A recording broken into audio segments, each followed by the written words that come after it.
Hey, welcome to the garden. It is the end of July here in North Texas, which means that we are consistently getting 100-degree plus days with absolutely no moisture in the air. So you may be thinking, at this point, the garden is not doing so well. You'd be wrong. We have a lot of crops that are grown that love the heat and love the dry, and we have figured out our irrigation system. So things are doing pretty well for the most part.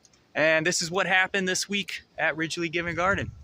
So this week, volunteers came out, had a lot of help in the garden. They helped a lot with compost, so we built some more compost piles. Thanks to the Culinary School of Fort Worth and also Ridglea Country Club for donating a lot of food scraps that went into building those piles right there. They also planted a fall crop of corn. And so we planted this week an heirloom variety called Butcher's Blood. Volunteers also helped harvest. We got 61 pounds of produce that was harvested this week and then donated to 2 food pantries here on the west side of Fort Worth. Amongst those 61 pounds was 44 pounds of our dwarf cantaloupe variety. And we also had eggplant, a little bit of okra, a little bit of peas, a lot of hot peppers.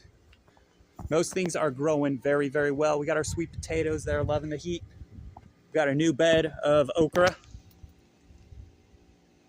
That's just now gonna start producing probably within a couple weeks right there. That was planted in June.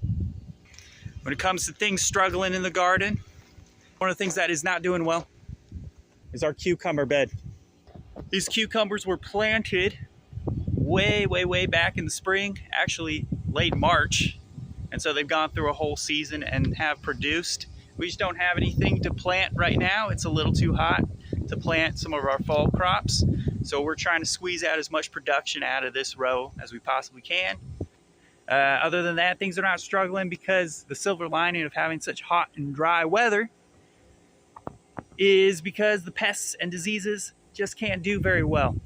We don't have enough moisture and the temperatures are just too hot. Also, with the soil health we have, enough watering and the right varieties of plants, we have very healthy plants.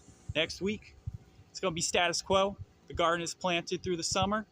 And so we are going to be just harvesting a lot of our cantaloupes again, a lot of our peppers and our purple peas, and keeping an eye on this okra right here, seeing if it produces, and just maintenance, just a lot of watering and a lot of weeding. If you like that video, if you want to follow our journey, we'll do weekly videos. Please like and subscribe. Thanks.